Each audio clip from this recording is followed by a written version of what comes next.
Good evening, everybody, and welcome to an exciting new venture into the world of esports for the Formula 4 British Championship and the British F4 iRacing Trophy. Rounds 1 and 2 from the fantastic Donington Park National Circuit coming to you this evening. A grid full of over 20 really quick, really competitive single-seater drivers, all of whom have a connection in some way to the Formula 4 British Championship, be they current drivers, drivers, or indeed some of the stars of the future. Set to do battle across 14 races over 7 consecutive weeks, all to crown the first ever winner of the British Formula 4 iRacing Trophy. Well, my name is Andy McEwen, and I will be the voice talking you through the action, not just tonight, but hopefully for the rest of the season, and plenty of action we're expecting as well. A high-quality grid this, and it really is wide open. No one seems to know who the pre-season favourites are. That is just the way we like it. Said that this was a 14-round calendar. Let's have a look at some of the places that we'll be visiting over the course of the next 7 weeks. It all starts this evening at Donington Park with 2 20-minute races around the high-speed flowing Midland circuit. We then head to the tight and technical Brands Hatch Indy circuit next Monday night on the 4th of May. On the 11th of May, it is the high-speed and flat Silverstone National Circuit before my home track, Alton Park, plays host to the halfway round of the championship on the 18th of May. The 25th is when we head back down south to the Snetterton 300 circuit before a second visit to Silverstone, this time the international layout on the 1st of June, and it all comes to a thrilling climax, as it often does, at the Brands Hatch Grand Prix circuit, the 8th of June, the date for your diaries, for the final 2 races of the season. A spectacular season, a spectacular night ahead of us as well. Here is how things are going to work for the evening. We are coming towards the end now of a 40-minute practice session. This is the first chance for the drivers to get out on track and dip their toe in the water, so to speak, find out who the pace setters are likely to be. We then head into a 10-minute lone qualifying session, more on that in a moment or two, before 2 races, both of which will be 20 minutes to mimic the real-world Formula 4 British Championship. The first one, the grid is set based upon that 10-minute qualifying session that precedes it. Race 2, though, features a full reversed grid. Everybody that finishes race 1 gets thrown into a reverse grid. If you finish last, you start first for race 2, so on, with non-finishers all starting at the back. So that fully reversed second race is going to be a particular thriller, I think, once we get to it at the end of the evening. So practice then is, as I said, well underway here at Donington Park. Before we start getting into the times and start looking forward to qualifying a little bit later on, though, let's have a chat, shall we, with someone who definitely knows a thing or two about not only the Formula 4 British Championship, but specifically this British F4 iRacing Trophy, because I know that he's been doing an awful lot of the legwork behind the scenes. It's the Media and Public Relations Manager of the F4 British Championship, Damien Meaden. Damien, good evening. I know, as I said, you've put an awful lot of work into this championship. To see it now coming to reality, you must be a very proud man this evening. Yes, a very big evening for the championship in these difficult times. Good evening, Andy. Good evening, everybody. Now, I am not hearing Damien in my ears. I'm hoping that that's going to be a simple fix. I also hope I'm not talking over him. But Damien, unfortunately, although he's in the commentary box with me, I can't hear, but we'll try and connect with Damien again in a moment or two, because he not only has been working hard on the racing trophy that we're watching now, but he also, as I said, works within the real world Formula 4 British Championship.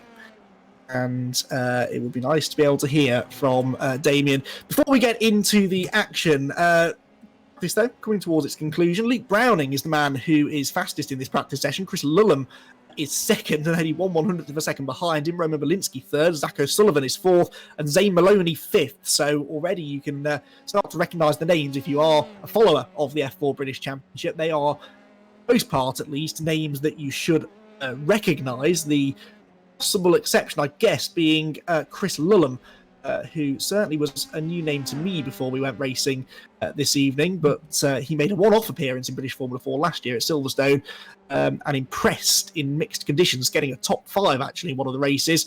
And he is just 16 years of age, Chris Lulham, and prior to his Formula 4 ventures, he took a year off to focus on GCSEs, but used sim racing to keep sharp. And has a lot of iRacing experience. Perhaps not a huge surprise that Chris Lulham is on the pace, and it's definitely predicted that he should be somewhere towards the front of the pack, which indeed he is right now. He is your second fastest driver as we head towards the end of the session. Spin there at the top of the hill. Chris Lulham just negotiates that car that had gone around, and Jonathan Hoggard's had a moment as well. Is that coming out of Coppice? I think it must be. Jonathan Hoggard, who was one of the stars of the BRDC British Formula 3 Championship last year, and he is at the wheel of the number 10 car. And Jonathan Hoggard won the most races in British Formula 4 in his final season, but wasn't quite able to take the title either that year or indeed in the following season in 2019. Bastin Prio, another big name driver as well, and Seb Prio, son of World Touring Car champion Andy Prio, just one of the championship alumni who are racing with us. As I said, this is not just open to current Formula 4 British drivers, but also anyone basically who has British Formula 4 on their CV, and Seb Prio was a race winner a few years back when he competed in the championship. Now, the cars they're using, those of you, the eagle-eyed amongst you, will have noticed that these are not Formula 4 cars. That's because iRacing actually doesn't have the current generation British Formula 4 car on the platform. So we're using instead the Dallara Formula 3 car, which is similar in performance, a little bit quicker maybe than the Magal F14 F4 as used in the real world championship, but the Magal certainly will have prepared the drivers nicely for this Formula 3 experience. The racing I would expect to see being equally as close, though, as we're used to seeing from that Magal Formula 4 car, which is renowned for producing close quarters action. Pulling makes her way up towards McLean's corner now, and Abby Pulling is, I think I'm right in saying, the only female driver that we've got racing with us, but she, in the white, black and pink number 49 car, is heading down the back straight now, all on her own as well, which is just how you like it out there. She's 7th place at the moment as well, so inside the top 10, and in half a second of the fastest time. Right now, virtually the entire grid is separated by just under a second. First place down to 19th place, separated by less than a second, with only Matthias Zagazeta down in 20th place, a little bit off the pace at the moment, but everybody else extremely evenly matched. And it looks like continuing on that way once we get into qualifying in a moment or two. For Martins, another driver with British Formula 4 on his CV. And you'll notice as well that all of the cars do have these different liveries. Oh, I'll come to that in a moment, because one of his teammates there, I think, has just gone off at the exit of Coppice Corner. The liveries are significant because, as well as a Drivers' Championship, the this season we'll also see the Teams Championship take centre stage at times as well, I'm sure, as the drivers are not only competing for their own points, but also scoring points for their teams, and they are, for the most part, the most recent Formula 4 team with which they are associated. So we have all of the old favourites: Carlin, Arden, Fortec, Polar, they're all here, JHR as well, Argente with Nico Pino driving for them, as well as a handful of independent drivers as well. Oliver Bierman, Nico Verone, and Kian Jewis are all driving as independents, so they won't score points for their teams, but they will, of course, still be out there fighting for their own championship hopes. Just like that then, practice has been completed, and we are now into our 10-minute qualifying session. So this is the chance for the drivers to set themselves up nicely for the first of the two 20-minute races coming up in about 10 or 15 minutes' time. And this is what we call a lone qualifying session. So essentially the drivers are all out on track at the same time. They do not share the track. They all basically have the track to themselves on their own screen. We don't have the ability to flick between them all. So basically what that means is there's no danger of traffic getting in the way. There's no danger of getting held up on a fast lap. You have 10 minutes. You have a completely empty racetrack. And you have all of the time in the world to get the tyres up to temperature, get yourself into a rhythm, and start setting fast times. And this is when we will start momentarily to watch the timing screens with interest to see who is banging in the quick early times. We're watching Luke Browning at the moment, the 18-year-old from Cheshire, not far from myself, not far from Alton Park as well. He's another driver that will be calling the fourth track that we visit, his home race. His debut in British Formula 4 in 2019 was with Richardson Racing. Bit of an up and down campaign though, 2 race wins, including a fantastic wet weather race victory from 10th place on the grid at Brands Hatch at the season opener. I remember that. That was a fantastic drive. 9 podiums as well, a couple of pole positions, but maybe lacked some of the consistency required to mount a championship challenge, which is exactly what he's hoping to do when racing recommences in 2020. He's back for a title assault this year, having switched to Fortec, for whom he is racing here tonight. Luke Browning then drops down the gears into the chicane. We're on the shorter of the 2 Donington Park layouts here, so the national circuit, seeing lap times around the 1 minute zeros at the moment. So Luke Browning will go through, let's say 1 minute 1.0, which is his first full lap, but we can expect the times to come down a little bit from that. As I said, another second or so quicker by the end of the session. The Beerman comes through, and he is also heading on to a flying lap now. The number 35 car works its way through Hollywood, down through the Craner curves, this undulating circuit, but it's also a very high-speed circuit for the drivers to negotiate. Oliver, one of the youngest drivers that we'll see racing with us through the next few weeks, just 14 years of age, with lots of the usual karting experience. He's got a particularly strong karting CV, though. He was the Miami Winter Cup X30 senior winner last year, also a finalist in the Miami International event in the X30 Juniors, a whole host of British success in karting, and recently actually beat a host of much more experienced drivers, including Formula 1 rookie Nicholas Latifi, in a round of the April isolation to Lahara Formula 3 Esports Series. So Oliver Beerman, a rapid driver and rapid in Formula 3 machinery as well. Right now, though, not the fastest driver out there. That is most definitely right now Luke Browning, who is setting the pace. We are now starting already to see the drivers getting down to a strong pace. 1 minute 0.7 for Browning. Zane Maloney's gone second with 1 minute 0.8, except he gets beaten by Nico Veroni. Jumps onto the provisional front row, and Roman Belinsky beats them all with a 1 minute 0.69. He is 2/100ths of a second clear of Luke Browning after the first of our truly representative lap times have been set. And the session starts to really heat up now with 6 minutes remaining on the clock. We're following Nico Veroni up the hill. He is currently fourth, but about 30 seconds ago he was on the front row. Roman Belinsky's beaten him now. And Zacho Sullivan with a mega lap, a 1 minute 0.53, is now the fastest driver in the session. This is the second fastest driver. Now the third fastest driver, now the fourth fastest driver. That's how quickly it's changing. Roman Belinsky was second a quarter and a half ago. He's now down onto the back of the second row because Chris Lulham went to pole position, and then Luke Browning beat him again. So a 1 minute 0.37 is now the target time. Belinsky's coming down into the final chicane and about to complete another lap. The tyres will be well within their ideal operating window now.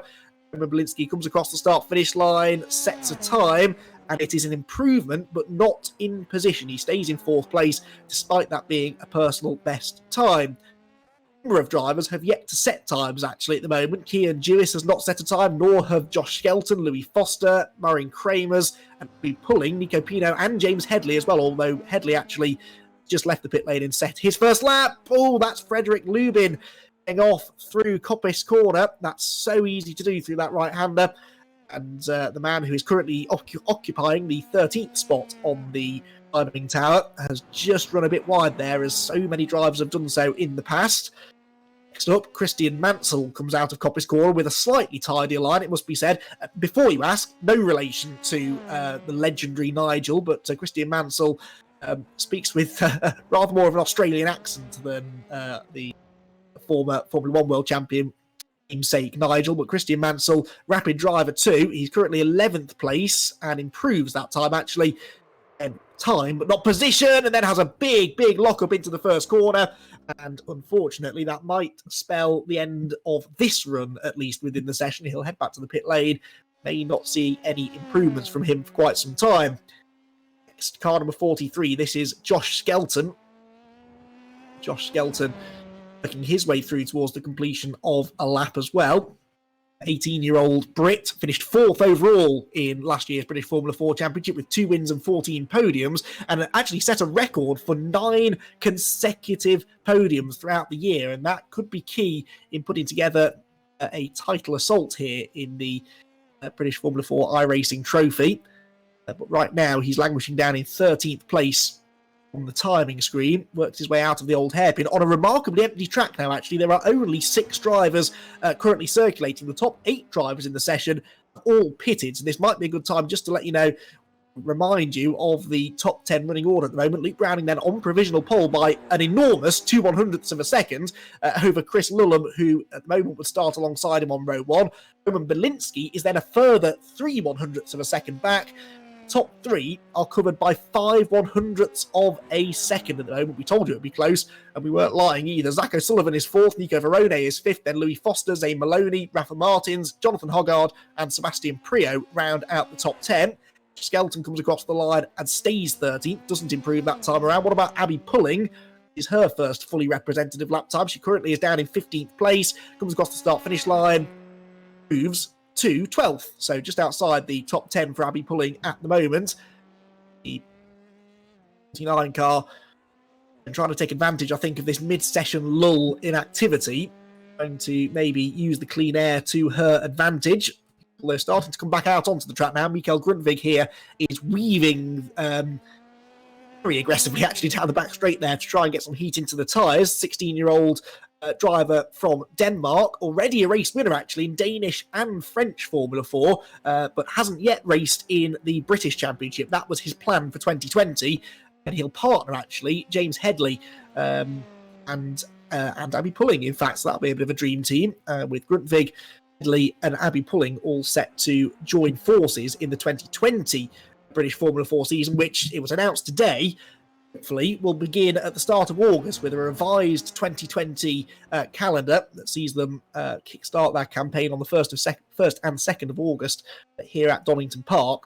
Very, very busy 2 or 3 months of racing. We'll see the championship come to a close mid-November on the Brands Hatch Grand Prix circuit. So hopefully we'll get some racing in later on in the season, and the Formula 4 British Championship, one of the more eagerly anticipated championships, I think I have to say, certainly single-seater racing-wise, that we're all itching to see back in action later on in the year. Grundvig comes through. Abby Pulling has stopped. Now, is this an issue, or has she spun? I suppose a spin would be an issue, wouldn't it? But you know what I mean. She appears to be struggling for power going down the hill. She had just improved, actually, to 5th position. So Abby Pulling in a really quick lap, but now appears to have stranded herself on the circuit. There we go. She gets the car fired back up again. No, she doesn't. She's still stuck in the... I reckon she's trying to get back to the pit lane. There we go. Now she gets back to the pits. And Abby Pulling is in. So the time elapsed has about 20 seconds left on the clock, and there are no cars on track. So I think everyone now pretty much has made their bed. They don't have time to get back out there and do another lap. So it looks as though Browning is going to take our first pole position. The time of 1 minute 0.36. Second quickest, Chris Lulham. Third, Roman Belinsky and Zach O'Sullivan in 4th. Abby Pulling 5th. Nico Verone is 6th. Then Louis Foster and Zane Maloney share the 4th row. Rafa Martins and Jonathan Hoggard pipped Seb Prio to 10th place late on in the session there. Prio will be 11th. Ollie Bierman 12th. James Headley, Mikael Grundvig, Christian Mansell, Josh Skelton, Fred Lubin, Matthias Zagazeta, Marin Kramers, and Alex Wood to round out the top 20 with Nico Pino and Kian Jewis at back. So that was a frantic qualifying session. Now we move into our first race, and this is when the tension really starts to mount. The drivers prepare themselves for the first race of the season. Revs are already starting to rise. So round number 1 of the British Formula 4 iRacing Trophy is only a moment or two away. Still waiting, I think, possibly for Luke Browning, our pole sitter, to connect. Then we will be good to go. There are as well further back that haven't yet made their way onto the grid. But, we're getting ready for 20 minutes of racing action here from Donington Park, circuit at which overtaking is not easy, but it still tends to produce really good racing precisely for that reason, because to make an overtake, you have to be fairly committed. The best places to do it, probably Redgate at the first corner. McLean's is a popular place to overtake, and of course the chicane at the end of the lap. But if you can run on someone, it's a real momentum circuit, so you can kind of overtake anywhere you like as long as you've got the momentum to do so. Front row then, Luke Browning and Chris Lullum. That is a really good job by those two. They were separated by next to nothing, but Chris Lullum and Luke Browning, both Fortec teammates, of course. So they'll be looking to try and get off to a good start for the Teams Championship 2 for Fortec. White and red of Fortec, the red and white then of Carlin in third place with Roman Belinsky. Sorry, Arden, excuse me, Roman Belinsky in third. Just all behind a brilliant looking grid, it has to be said. Still waiting just for the last couple to make their way in. Last couple ready to go. Lights, though, I believe, are on. We're ready to go racing then in the British Formula 4 iRacing Trophy for 2020. First ever race gets underway. The lights are out. Away we go. Luke Browning and Chris Lullum off the front row get even getaways. Not a great start for Roman Belinsky, but he should hold on to third place as the rush towards Redgate begins. Inside line occupied by Browning. He will hold the lead, but he's slow on the exit. And Chris Lullum already sees a chance to try and get a run. There's contact further back. One of the Arden cars has gone around. That looks as though it is Dubin possibly losing ground. Yeah, he's definitely falling down the timing column, but as they head through the old hairpin for the first time, it is a perfect start for the teammates who are side by side already. Chris Lullum gets a much better exit from the old hairpin, goes around the outside through Schwantz curve. That gives him the inside line for McLean's, and Chris Lullum is about to go through, I think, into the lead of the race. Yes, he does. Slides out wide. He gets ahead of his teammate Luke Browning, then he's down to second already. That was not in the script at all. Up through Coppice Corner we go for the first time. Back down the exhibition straight. And Luke Browning is not going to want to sit behind his teammate for too much longer. He runs right underneath the rear wing as they head into the chicane, but doesn't decide to go for a move just yet. That was probably sensible, I think, at the completion of the opening lap. From the chicane they go then across the start-finish line, back down towards Redgate Corner for the second time of asking. It's Lullum that leads, Browning second, Belinsky third, O'Sullivan fourth, fifth place for Nico Verone, but the top four have kind of pulled away at the moment. Verone's about a second behind the lead pack. He's got the attention of Abby Pulling. In fact, I think Pulling might have just gone through. Yes, she has. Abby Pulling's into fifth position, so a great start that from Pulling. She had that late improvement in qualifying, but early improvements in the race to get herself into the top five, but she's off the road. Oh no, already only a lap and a half into the first race, already the first curse of the commentator, and sadly it is Abby Pulling who is the victim, and Pulling will rejoin the track. Hopefully no damage. Let's see what happens. Verone up the inside. Well, there was contact. Old Hairpin was not a corner that I listed pre-race as a potential overtaking opportunity, and that is why, because it's fraught with danger, especially in an open-wheel single-seater. Now, side-by-side for third place, Roman Belinsky defending here from Zach O'Sullivan as they turn through the chicane. The defensive line on the way in means that he holds the position for now, but he's slower on the exit than O'Sullivan, who is in the slipstream, heading towards Redgate, pulls to the outside line. These two battle. The more the leaders get away, the closer Nico Verone gets behind them as well, provided he has not sustained damage from that contact with Abby Pulling a lap ago. That is absolutely nothing. It looks as though the two teammates at the front of the field are working together, but these two definitely aren't. Zach O'Sullivan is on the attack, goes to the outside into the old hairpin, trying to carry the speed off the corner. This is what Chris Lullum did to Luke Browning on lap one. It might just work here for Zach O'Sullivan as well. They so nearly lock wheels as they go through the left-handers at Starkeys and Schwantz curve. Right-hander is next, that's McLean's, and Zach O'Sullivan moves through. As I predicted, Nico Verone is now caught them as well to make this a three-car fight on the bottom step of the podium.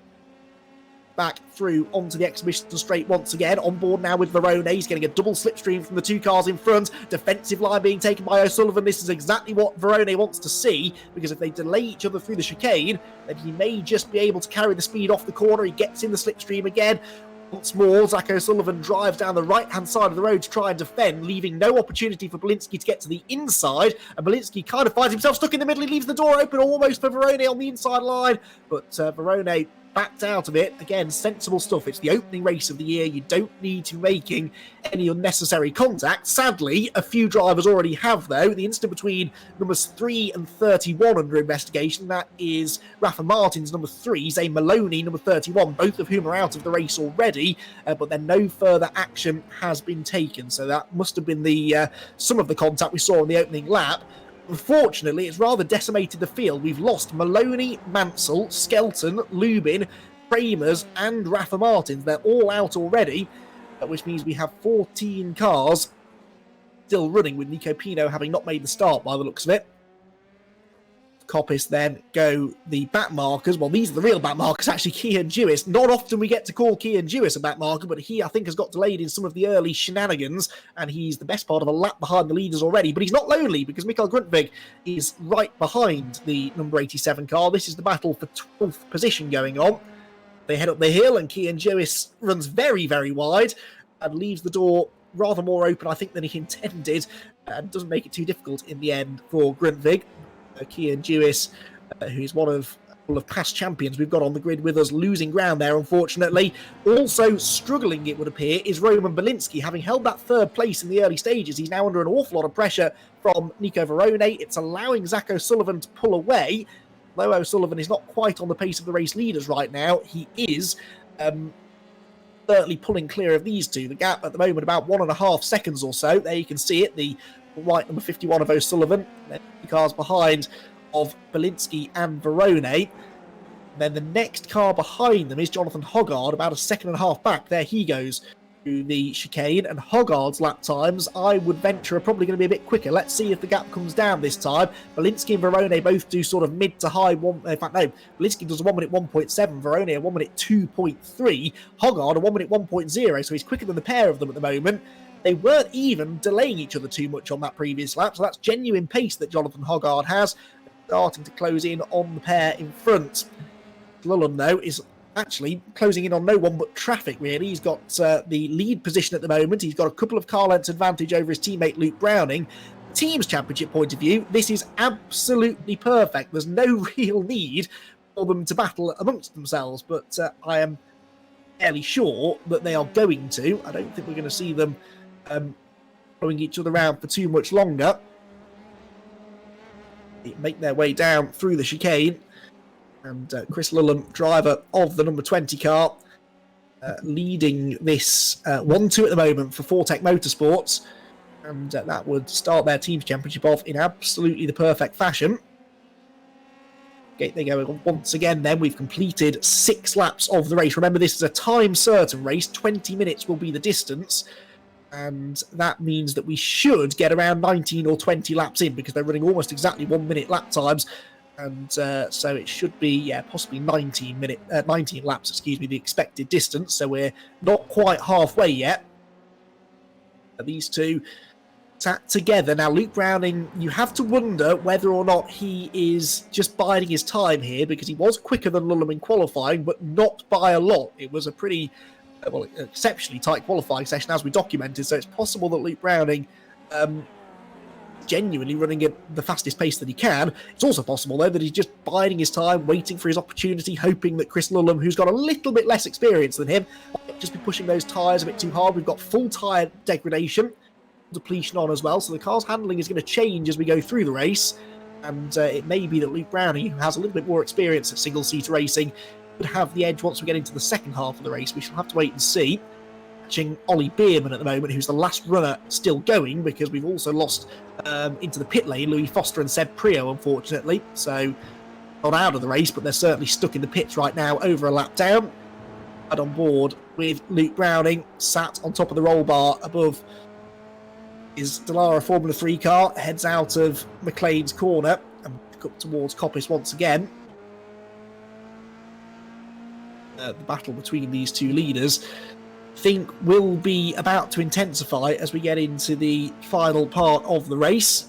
Their way back down towards the first corner. It's going to be a fascinating scrap, this potentially not just this race, but also season long, because these two are the early pace setters. You can sometimes expect them to be the cars that those that hit the ground running for the first round of the championship, so to speak. very often do end up becoming the championship favourites as we go on. With Luke Browning then through the Craner curves into the old hairpin. And it's telling as well, I think, that Chris Lulham is not feeling the need to defend. They both are a bit wide, though, and actually Browning might have a chance now because Lulham made the mistake there. And yes, they are going to be side by side as they head through Schwant's curve. Luke Browning to the outside line. Lulham defends successfully on the inside. And unfortunately, I've just lost view of those cars as they head through McLean's corner, but they are absolutely together, debating the race lead. And my timing screen tells me Lulham is still in front, which indeed is, with them now as they come out of Coppice corner. But Luke Browning there had the chance, maybe. Just gone past, I think, haven't they? Ollie Bierman, who's gone a lap down. As we said, Cian Dewis also 1 lap down now. 10 cars left on the lead lap. But Cian Dewis has gone a lap down Bierman too. I wonder if maybe Bierman being lapped had something to do with that. Maybe just a little bit of a loss of concentration for Lulham, who is leading them once again down the Craner curves, and this time will be aiming not to run wide over the grass, which he succeeds in doing, and they continue on their way still in positions 1 and 2. Then it's out of the first corner and be pulling, who was running 5th earlier on, then had that spin. She's down to 7th place now, places below where she started. Biggest mover, technically speaking, since the start is Cian Dewis. He's gained 10 positions, but because everyone he's overtaken has retired from the race, he's still last. He's still in 12th position right now, about 6.5 seconds or so behind Ollie Bierman. It took him a while ago. I wonder if maybe Cian Dewis is dealing with a bit of damage on his car. It's genuine mover, if you like. Well, Jonathan Hoggard's certainly one of them. He's picked up 5 spots, started 10th. He's into 5th position right now. Also, Matthias Zagazeta in 9th position. Apologies if I'm butchering his name, but he is another driver unfamiliar to me, actually. We're watching him now as he heads through the top of the course, the number 8 car. And he is a 16-year-old Peruvian and well-regarded international karter, now stepping into single-seaters. This was set to be his first year of single-seat racing with Carlin in the British Formula 4 Championship for 2020. And was actually runner-up in the championship's first scholarship back in November 2019. Winner was Casper Stevenson, and 2 has moved onto the real-world grid with Argenti, and netted him actually a free registration worth over £2,000. Matthias just missed out on that, but has really done enough to impress the Carlin team, and that's not easy done. Carlin widely regarded as one of, if not the single-seater team, and they've been around for about as long as single-seater racing appears to have existed. Was 7, by the way, being given a drive-through penalty for contact with car 49. 37 is Nico Verone in 6th position, and that will be the contact that he had with Abby Pulling. And so this man, Nico Verone, has been dished out a drive-through penalty. That means that he will have to vacate his 6th position to traipse down through the Donington Park pit lane at pit lane speed limit as well. And he's going to lose at least 1 position for that, because Pulling is 2.5 seconds behind. James Headley is a further 6 seconds back. He'll likely lose those 2. He won't lose too many more. You can see on my timing screen, 3rd place keeps changing between Roman Belinsky and Luke Browning, so I wonder it's either a glitch or they're close together on track. I'm not too sure. Well, there is Luke Browning, so let's see what's going on. He's still in 4th place, and Belinsky's still in front of him, so if they were side by side, they've now managed to separate themselves back into the race there, going the number 43 car. That's Josh Skelton. Tim Mansell and Zane Maloney have also had their cars repaired. They're getting back out on track now to get used to them, if nothing else. This now becomes about an 8-minute test session for them, basically. And all, I'm sure, been pounding around, doing hours and hours of practice beforehand, but every lap they can get will come in handy. The cars are running a baseline setup. It's a locked setup as well, so they are a fixed setup, as it's known on iRacing, which means that they can't change the setup. The only thing the drivers can adjust is brake bias. Everything else, though, suspension, camber, wing angles, gearing, everything else is completely fixed. And so they all basically have exactly the same machinery. And that really, just as in the real world championship, puts all of the focus on the drivers. No one has a better car than anybody else. No one has a trick engine or anything like that. They're all evenly matched. They're all identical, and that allows for really close racing. Now, yeah, so Luke Browning, of course, yeah. So I'm only catching up now with what's going on because we can see Chris Lullum going around the old hairpin more or less on his own. He's putting a lap there on the number 21 car of Christian Mansell. But yeah, Luke Browning was with him, wasn't he? So he's for being slow there. Luke Browning has had a moment somewhere and fallen off the podium. And we'll find out if we can in a moment or two. Here we go, through Coppice Corner. Oh, just dipped a wheel on the grass. That was the smallest of mistakes. And Luke Browning, fortunately, under no pressure at all. They had that 5 or 6 second cushion over Zach O'Sullivan, behind them. And Luke Browning threw it all the way through Coppice Corner. So Luke Browning, that is why he's dropped down to 4th place. Now he is catching back up to Roman Belinsky, so we could see a fight for 3rd position developing for too much longer. But yeah, that was absolutely not in the script. Luke Browning, back with live pictures then, he heads through Redgate Corner. And Browning, yeah, only 3/4 of a second back from Belinsky, because on the previous lap he was nearly 2 tenths faster than him. On board with Browning once again, down the hill into the old hairpin. And Belinsky, is that Belinsky? No, it's not. That's his teammate, Rafa Martins, who pulls out of the way. Now the next car in front of us, I think, is Roman Belinsky, the 3rd place car. Belinsky is only a second behind Zach O'Sullivan and catching on the previous lap as well. So it's actually tightening up quite nicely for 2nd, 3rd and 4th positions. These three are about 6 seconds clear now of Jonathan Hoggard, who hasn't quite had the pace to go after them. In the mix too, as a result of some of these cars back into the race after lengthy pit lane visits. Are into, though, the final quarter of this entertaining first race of the season. Someone going straight on further back there. One of the Arden cars that appeared to be. But it is Luke Browning we're following now, because on that particular lap he does a 1 minute 0.5. That's not quite as quick as Roman Belinsky, but they were both quicker by a few tenths than Zach O'Sullivan. So O'Sullivan in 2nd to Belinsky 3rd is 9 tenths. Belinsky 3rd to Browning 4th is 8 tenths of a second. So it's very, very tight indeed between these three. The Fortec driver Chris Lullum some way in front of them now in the race lead, but what looked like being a reasonably easy 1-2 for Fortec all of a sudden has become a lot more complicated. Belinsky there for Arden.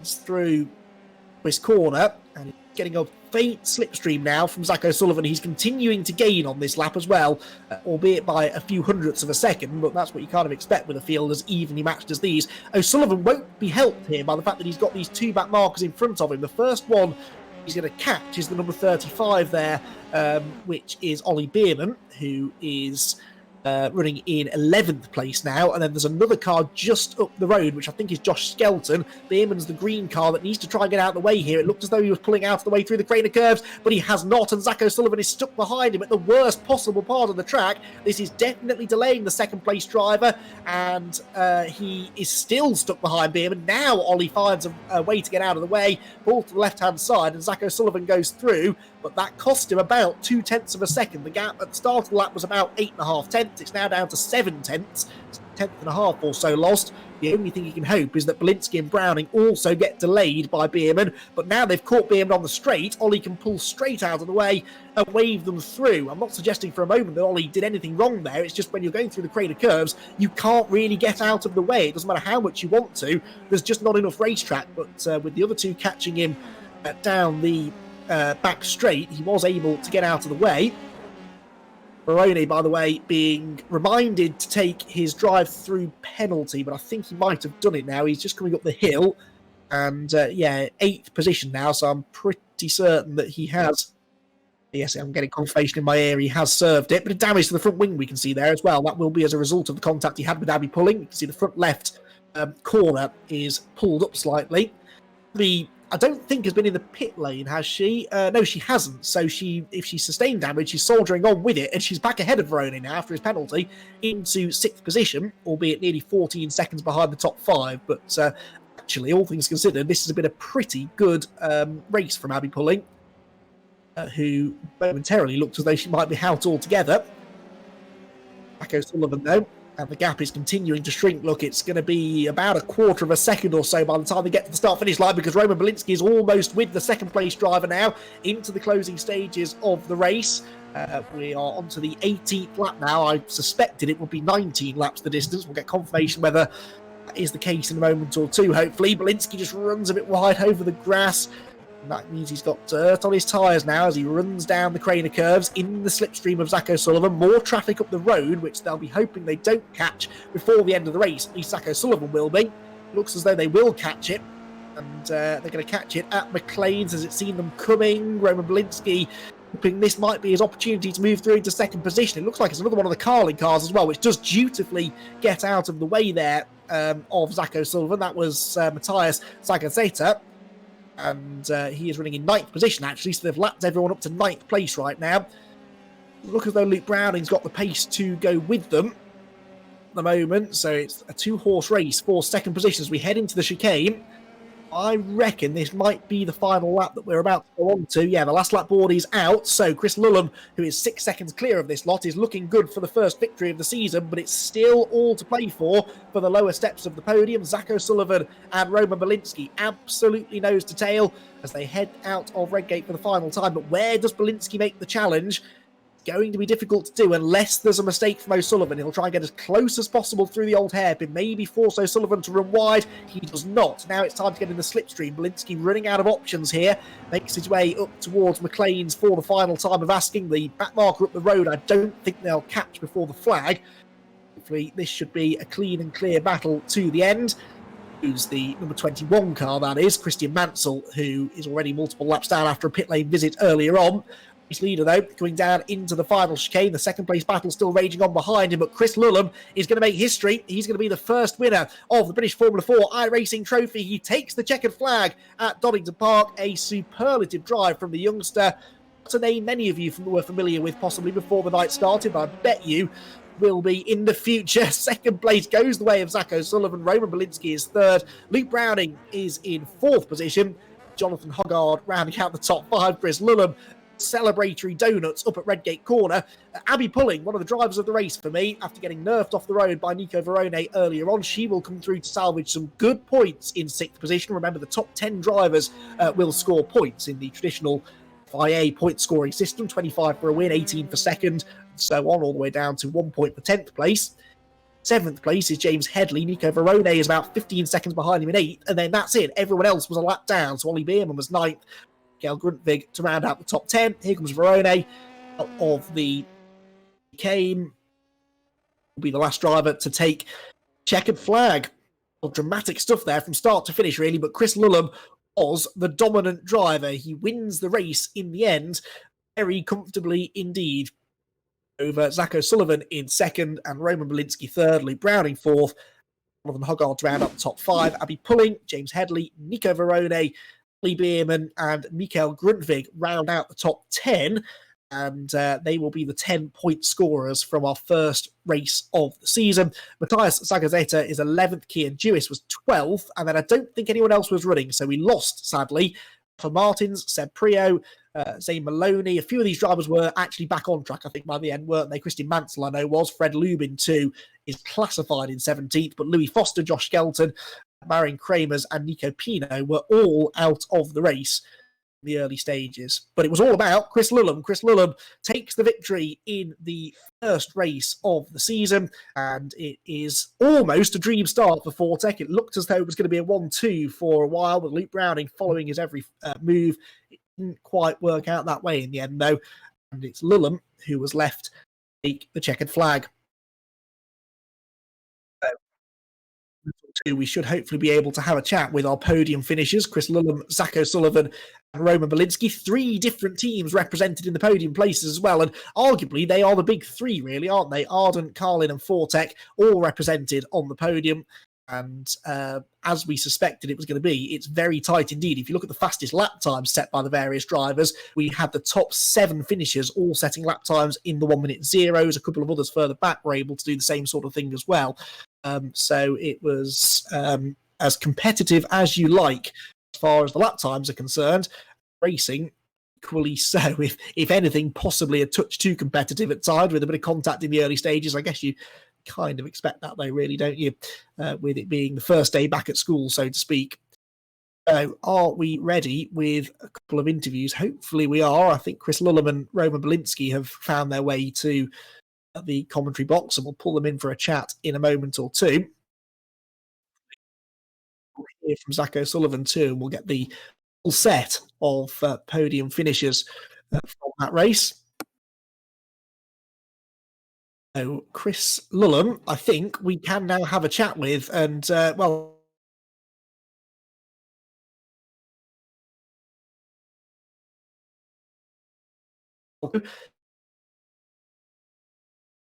Oh no.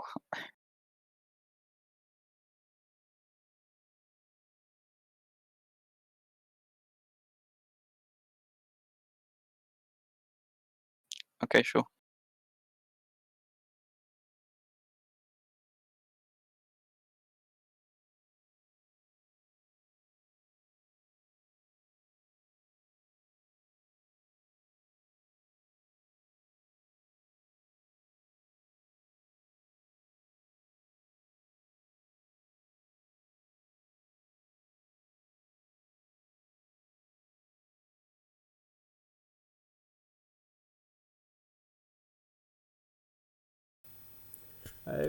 We just had a few technical issues. If you just bear with us for 1 sec, we will be back shortly.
home.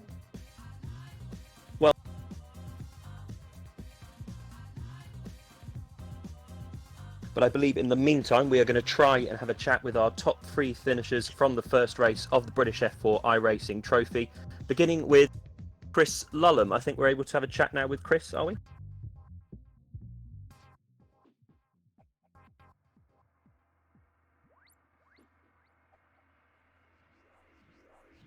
Okay, just waiting for Chris to connect. Hi, Chris. Congratulations. First race winner of the season. How was that? It was a good race, yeah. A close one with Luke until he made a mistake, but it was good fun. And talk me through how the car evolved over the course of the race distance. Anything to contend with it? It looked pretty plain sailing from where we were watching. To be fair, the balance stayed kind of equal the whole way round, the whole way through the stint, depending on what brake bias you're using in the setup. But it's a little bit understeery the whole way through, but I think that's just one thing with the fixed setup. And of course, a bit of carnage at the first corner. Lots of people coming back into the race towards the end. How did you find having to lap some of those cars? Any hairy moments we didn't quite catch off camera, or did everybody move nice and easily out of the way for you? No, everyone was very good actually in this one. They all moved out when I got within a second or so that was nice.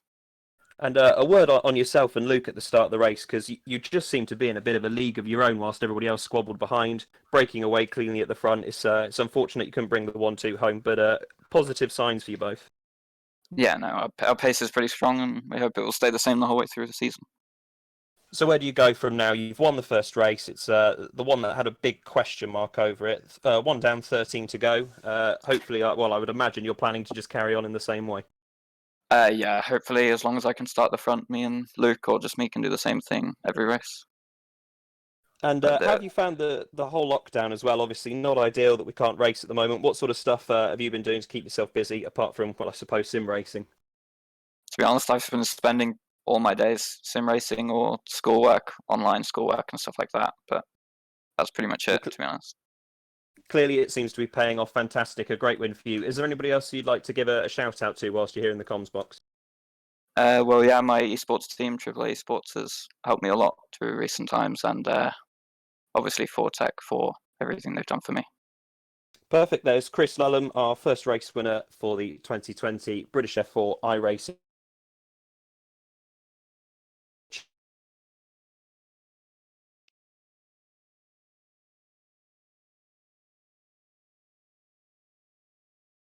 Okay, I'm told we're going to have a chat with Arden Motorsports' Roman Belinsky instead.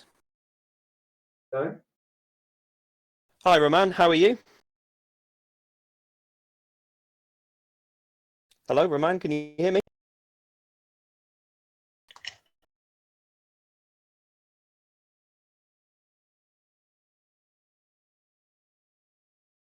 Yeah, we're good. We think Can you Roman hear me? Belinsky is having... Oh, Roman can hear us. Roman, can you hear me? Okay, having a few technical issues talking to Roman Belinsky at the moment, so we're going to try and move on to Zach O'Sullivan, who had a fantastic race with him just then, crossing the line just a few tenths apart. And Zach, are you with us? Can you hear us? Yes, I am. Oh, brilliant. I was starting to think everybody was ignoring me. How are you? I'm still here. Good, thank you. Good. Yeah. Very race- dramatic race. Talk me through it. Yeah. The start, sort of, my initial jump was quite good. Didn't lose any positions, didn't gain. So coming into Telmai, I just kind of kept it quite careful, and then played the race from there. Unfortunately, the two Fortec boys got away at the start, so I was stuck a bit battling with Belinsky for the first couple of laps. And then by the time I cleared him on lap 3, I think it was, or lap 4, they had already near enough 5-second lead. Because then it was sort of about just holding station and let the race come to me, really. And then sure enough, halfway into the race, I think it was, Browning I saw went off, so that was me up to P2. And then I basically got a bit caught out with back markers towards the end. I just lost a bit of pace, being stuck in some dirty air, which wasn't ideal, but I guess it's always going to be a thing in iRacing. Obviously, you and Roman raced each other in Ginetta Juniors last year. Was that any help when you were trying to defend from him? You kind of know a little bit more about him as a driver than you would some of the others. It was definitely a very clean battle between the two of you. No, yeah, it was clean. Obviously, I realised quite early on that it was a long race, and there was no real need to do anything too risky. So I wanted to just get it cleared as quickly as possible, and then work from there. Luckily, it paid off early on, and I managed to get through to the end in P2. Reverse grid coming up next, so that means you'll be starting a little bit further back down the field. How confident are you feeling about pulling some overtaking moves in the second race? I think, to be honest, that's just going to be more of a survival race to begin with, because the starts are going to be very chaotic, trying to avoid contact, not to get any damage. And then after the first couple of laps, just settle down, try and chip away one at a time, and really see where I end up after the 20 minutes. And how have you found the sim racing during lockdown has helped you keep sharp as a driver? I notice you're doing lots of different championships, as indeed a lot of the drivers are. You had the Kokoro Invitational Series the other night. How important are those sorts of things for helping you keep sharp, so that when the season does come back, and we've heard today it's going to be a really intense first month, you're ready to face that head on? Yeah, well, obviously, firstly, I'm looking forward to coming. At least we've got now a date where we should be coming back, which is always good to hear. But obviously, the sim racing is massively important because it's the only other form of driving I can really do now. Just keeping sharp, trying to maximise the equipment I have available. And the beauty of sim racing is that you know everyone's on exactly the same equipment, as we've seen, it's fixed setup. So if you're slower than someone, then it is down to you rather than the car setting up or this or that. There's no excuses really. So you know, if you're at the front, then you're doing a good job, and if not, you've got some work to do. And before we let you go and get ready for the second race, anybody you want to give a shout out to whilst you're here? Obviously, Carlin Racing, I've been doing some work with the engineers there, and my engineer before the race, just preparing for it, and also FP0 simulators, because without them I wouldn't be racing, as they provide my sims.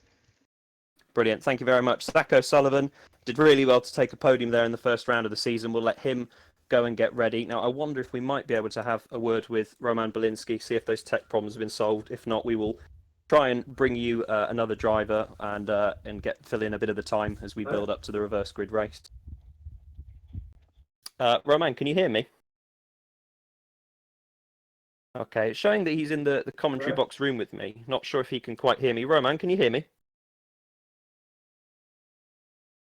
Can you hear me? Yep, we can hear you, Roman. Okay. Oh, can you hear us? Slightly, but yes. Okay, well, we'll give it a go and try and make the best of it. Dramatic race, particularly towards the end. Talk me through it from your point of view.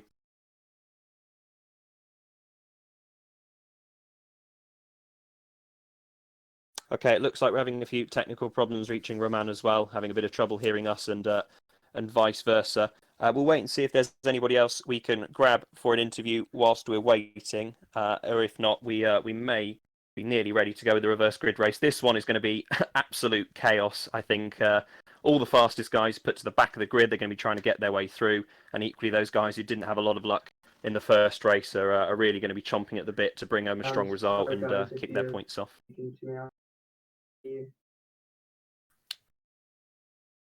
Okay, we're just having confirmation in my ear that Roman having a few technical problems reaching him, so we will try and have a chat with him a little bit later. So we managed to get interviews in with Chris Lullum and Zach O'Sullivan, so better than nothing. But for now, take the chance to go and make yourself a cup of tea, go and get something to eat and settle down, and we'll be back very shortly with the second race of the evening, the reverse grid race.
Well, thank you everyone for persevering. We're having one or two technical problems this evening, which part and parcel of things like this, unfortunately. I believe you lost me for a little while, thankfully after the previous race had finished, and I'm back now, hopefully ready and raring to go for race number 2, which we're anticipating should be getting underway in the next 10 minutes or so.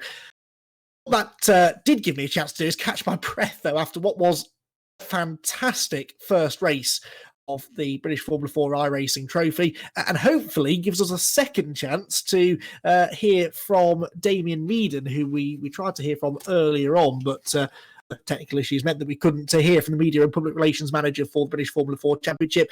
And hopefully now you can hear me and I can hear you. We can reflect upon what was, I think, a pretty good first race. Hi, Andy. How are you? Not too bad, thank you. All the better for being back now and back in touch with the Well, with the world. I'd just like to issue a heartfelt apology to everybody listening that we couldn't keep you away for longer, but we had to let him back in at some stage, so here he is. I wasn't fully paying attention to what you said then until halfway through. Yes, thanks for that, Damien. No problem. Skim over it. Yes, no, it was a good first race, wasn't it? In fairness, that was pretty much everything we anticipated. Bit of chaos at the start, everyone wanting to get through the first lap, first position, but once it settled down, really fascinating stuff, particularly amongst the front runners. Yeah, really interesting. I think, like you've alluded to, plenty of chaos at turn 1, which was just slightly off camera. We didn't manage to quite pick it up. Don't worry about that, everybody. There will be clips coming out on our social media all through the week. So anything that you've thought, I wish the camera was focusing on that a little bit earlier as the race was going on, don't worry. We'll trawl through the footage for you and post all the best bits to social media as we go along. But yes, really fascinating race. Found it very interesting. Luke Browning and Chris Lullum, of course, two of the more experienced heads on iRacing, so perhaps no surprise that they've taken the early advantage. But I wouldn't suggest they're running away with it or anything just yet. Some of these guys still getting up to speed. Some of them, the simulator stuff is all very new, and they're rapid in the real thing. So I'm sure that will translate across sooner rather than later. Yeah, I think I agree with you there. I was sort of pondering during the first half of that previous race about whether Luke Browning was happy, sat behind his teammate Chris Lullum. We've got the team's championship to think about as well throughout this whole thing. And I wondered whether maybe they would just bring home a 1-2. You know, how hard was Luke really pushing? And he made the mistake. I think it's fair to say they were all pushing really hard, but the lap times are just that close, aren't they?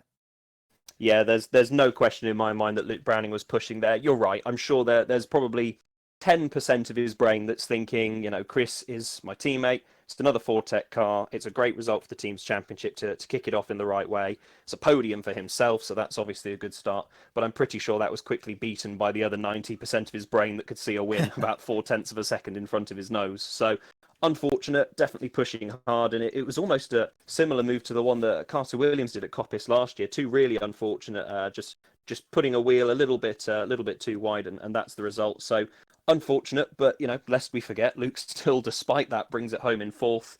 Now that's 12 solid points. He'll definitely be grateful for those further down the line. So yeah, good start. Let's take a moment then, shall we, to reflect upon what we're doing here, why we're here, how we got here, because this British Formula 4 iRacing Trophy has generated a lot of interest in this last week or so. I know discussions have been ongoing for a while, though, at British Formula 4 HQ as to whether this was something worthwhile doing. And I think, now was the right time, really, wasn't it, to sort of dip the toe in the water and have a go at this whole esports thing?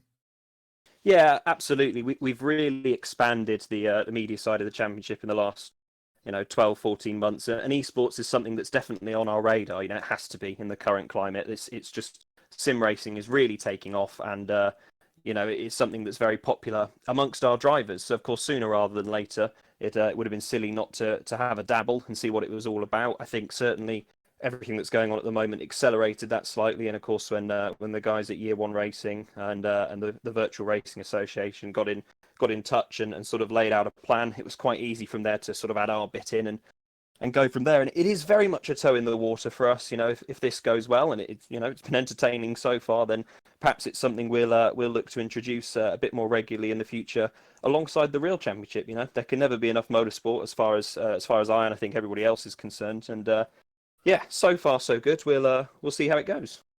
Talk us through a little bit how we came to assemble the grid that we've got, because the announcement went out a week or so ago that this was happening, and I I think it's fair to say you were pretty much inundated with interest. But what exactly was the selection process, and how did we get to this point as far as the drivers competing? Yeah, my phone has been ringing, not ringing, going off. Sorry, with messages from our social accounts, all hours of the day for the last week or so. Which not complaining about time differences in some cases. So it is what it is. But yeah, it's been great to see so much interest, and I wouldn't complain about that for a second. I'm only messing about, but Are we off yeah, air? it's been great, and I've got the yeah, server going up with the selection process was fairly simple to begin with. We gave priority to the drivers who are in the championship for this year, because of course one of the main reasons we're doing this is to keep them competing, keep them involved, help them stay sharp, because as we've seen today, when the calendar comes back, it's gonna be intense, so they need to be ready. So that's the main reason. Then we tried to get in contact with as many of our alumni as possible, and I'm very grateful that a few of them have taken time out of their evenings just to come and take part and give the series a little bit of a boost. And it's really fascinating. Sometimes people like to make comparisons. Oh, I wonder what so and so would have been like if he'd raced in that year. And not quite, because it's still not the real thing, but that does give us a little bit of an insight into how these drivers match up against each other. And a couple other drivers getting in touch, really good international karters looking to do the championship next year, such as Ollie Bierman. And grateful for everybody's interest. Those of you we haven't managed to get around to replying to yet, because there are genuinely that many of you, we will get back to you. We're looking to get plenty of guest people in along the way. So we'll try and get as many of you in as we can. But obviously there's a fine balance between a big grid and lots of chaos. So we're going to try and strike the balance as we go along as well. Absolutely, but I think we can all agree the quality of the drive lineup we've got already is really rather impressive. You make a valid point there as well with regards to different drivers' agendas may be. Some of them, particularly the alumni drivers, they're sort of coming in, to see how competitive they still are against some of the new crop of drivers, and partly, I'm sure, because they're itching to go racing in any form they can. But a lot of the current drivers and the drivers hoping to get on the grid later on in the year, this is actually some pretty useful practice, especially because the calendar we're using reflects, the calendar will be racing on in the real world. Certainly, all of the tracks we're racing at over the next 7 weeks are tracks they all need to get as much seat time at as possible. Yeah, absolutely, and that for us was one of the key things as well. I've already mentioned we're trying to keep the drivers, being competitive and practicing, so it makes a lot of sense to put them on the circuits they're then going to have to race at later in the season. And the other interesting dynamic of that 2020 versus graduate driver debate we were just having is that quite a lot of our ex-drivers come back and coach as well. So, for example, James Headley racing against Josh Skelton in this race, they were at Brands a couple of months ago when the championship had a test day, and James was taking tips off Josh. So it's interesting. It's a good chance for them to get a bit of a one-up. We'll have to get Jamie Caroline involved at some point, because he coaches virtually every Carlin F4 driver, if not all of them. So that's definitely a matchup I'd like to see. But great chance for everybody to race against each other, and just help pass the time until we can do the real thing again. Well, yes, which we're all very much looking forward to. The new provisional calendar even was revealed earlier on this morning. Hopefully, the beginning of August, we'll get back to the real world, which we're recreating here fairly accurately. But there are differences, aren't there? I suppose between real world and the world of sim racing. But some things just never change, do they? We still get drivers out there ultra competitive, itching to beat each other. There's genuine competition, I think, between the drivers out there, and a few of them with points to prove. Yeah, absolutely. And just to go to your first point about the calendar, I have to say, on behalf of the championship, we have to say a huge thanks to Toka, to Alan Gow, to ITV, to the BARC, everybody and BRSCC, of course, who do the admin from our side, everybody who has helped put this new calendar together, because it's definitely the best case scenario I think we could have hoped for. So really grateful for the tremendous work they've done there. And I've talked myself into a circle. What was the second question?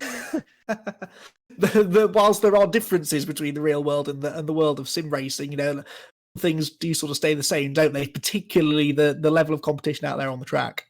Yeah, of course. I mean, fundamentally, if you are quick in real life, there's a very good chance you're going to be quick on the simulator. The processes are very similar. I know you were having a really interesting chat with Jason Plato for the PMR series the other night about how much translates across. And of course, it's not exactly the same. There's a reason it's a simulator, not the real thing. But it does give us a good idea of where certain drivers are at. Of course, we fixed the sim setup for this championship, so everybody has to run identical cars except the brake bias. So that does perhaps take a little bit away from the driver in terms of what they can impact in terms of their setup choice, what their preferences are.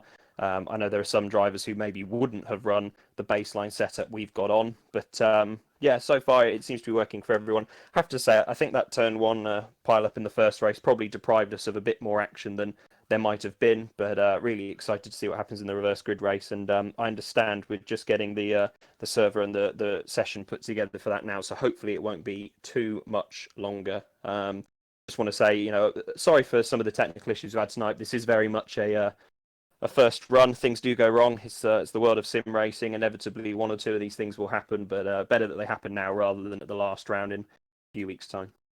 Yeah, no, I couldn't agree more. You mentioned the calendar, and we're hoping to go racing again later on this year. When we do go racing, this British Formula 4 iRacing trophy could actually take on some genuine significance, couldn't it? Because the winner of this championship over the next 7 weeks or so, it's a rather tasty prize, don't they?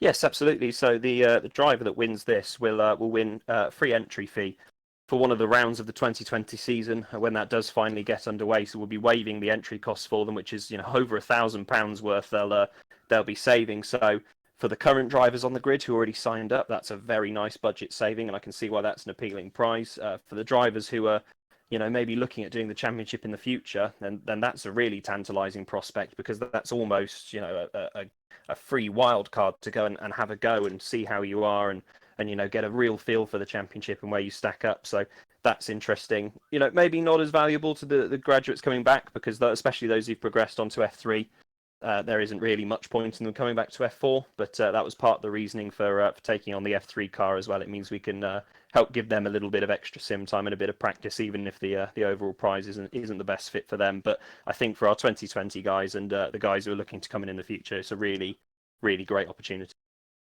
Yeah, and more drivers on the way as well, I believe.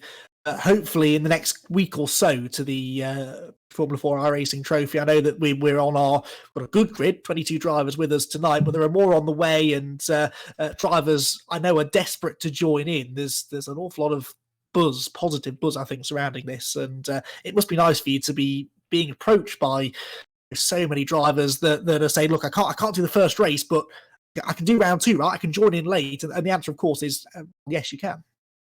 Absolutely. We've got several drivers who are currently waiting on sim delivery. Some of them have only had them in a hurry. The likes of Nico Pino only had his setup delivered late last week. So this has really been late in the day for him. Others like Alex Connor, I think, literally got them sorted over the weekend. Just want to say on Alex Connor, he should have been racing tonight. He is absent. He just had a bit of a technical problem with his setup earlier, but he will be back in for future rounds. So little bit of a disappointment for him, but he's going to be right on the pace when he comes back. But yeah, as you said, there's loads of the other drivers from the grid this year who are provisionally signed up, have a space reserved for them. We've got the likes of Casper Stevenson, who, as you mentioned, won that 35 grand scholarship prize last November. We've got a couple more of the Fortec guys. We've got Roberto Faria and Rafael Villagomez. We've got Rima Jafali, who is racing for Argenti this year, so 2 Argentis and 2 Fortecs to come, and Alex Connor, as we've mentioned. So that's part of the reason we're in the low 20s as well, because we don't want to expand the grid too high, that when you eventually add those drivers in a bit later, you don't then still end up with that same sort of chaos situation of 30 cars barreling into Paddock Hill Bend together or something. Yeah, which doesn't often end well, does it? We are, by the way, about 5 minutes away, just under 5 minutes away from getting the server back up for race 2. So I'm anticipating we should get race 2 action underway within the next 10 minutes or so. Thank you, everyone, for sticking with us as we work our way through one or two technical problems. Let's talk predictions, Damien, shall we? I won't ask you to predict a champion or anything like that, because that, quite frankly, is impossible at this stage. But race 2, what are your predictions for this one? We've got this fully reversed grid. As long as you were running at the end and you're a classified finisher from race 1, then you are incorporated into that reversed grid, and it means that we'll have a completely new group of drivers at the pointy end of the grid, many of whom, though, are quick. They just had early trouble in the previous race. So what's going to happen when we do get race 2 underway, do you think? Well, I mean, it's in the name. It's the British F4 iRacing Trophy, Andy. So I think it's a bit unfair to expect me to make any kind of prediction. We notoriously do like to sit on the fence about most things. No, I think it's going to be fantastic. And as we said before, the guys who were at the back in race one, most of them through no fault of their own, or just because they got caught up in that melee. Excuse me. This is a fantastic opportunity for them to fight their way through to the front, to have a great result. And for those who find themselves at the back, like the likes of Chris Lullen, we saw a devastating pace in that first race. Would you bet against him storming through the pack and getting another good result? Because I wouldn't, but it's going to depend on that oh so unvariable factor of what happens with the cars around him.